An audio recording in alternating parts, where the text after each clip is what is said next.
They called him invisible. Not because he wasn't there, but because no one ever noticed. No one looked twice when he passed by. No one cared when he sat alone.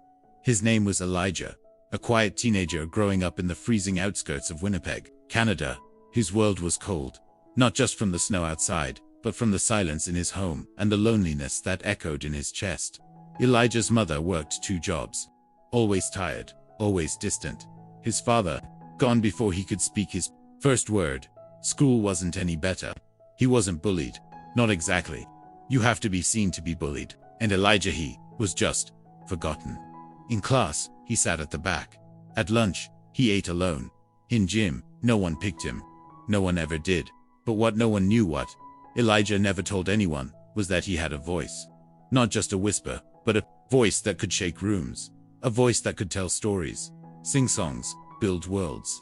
At night, when everyone else slept, Elijah would sit in the basement with a borrowed microphone and talk. He would record himself telling stories about pain, about strength, about rising even when it felt like you were buried in the dark. He spoke as if someone was listening, even when he knew no one was. One night, he posted one of his recordings online. No face, no name, just a black screen and his voice. He called it Born in Darkness. He spoke not just for himself, but for every soul that felt invisible, every heart that beat quietly in the shadows. Maybe, he said in the recording, maybe being born in darkness isn't a curse. Maybe it's where we learn to shine. Maybe the darkness isn't where we're broken. Maybe it's where we're built. That video got 14 views, then 40, then 500, then it disappeared into the internet. Elijah kept posting.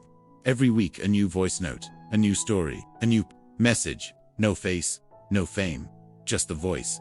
Sometimes he doubted. Sometimes he cried. But he never stopped, because this was all he had. And deep inside, he believed one day, someone would hear him. 3 years later, someone did. A teacher in Toronto played Elijah's voice in her classroom. She didn't know who he was, but she knew the kids needed to hear it.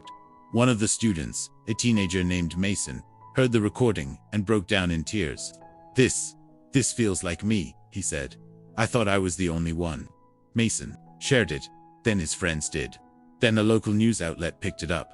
Suddenly the voice that had once echoed in the darkness was everywhere. Elijah, still hidden, still faceless, watched as people connected with his pain, his journey, his truth. But the world had one question. Who was the voice behind Born in Darkness? Eventually, Elijah stepped forward not to seek fame, but to speak for the millions who still lived in the quiet, who still battled their pain alone. He stood on a stage for the first time, his voice no longer anonymous. His opening words, "You don't need to be seen to matter. You don't need a crowd to rise.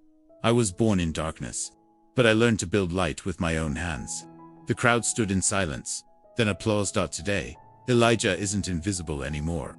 Not because of likes or views, but because he dared to speak when no one listened, to believe when no one saw. And because he showed us all that greatness isn't born in the spotlight, it's born in darkness.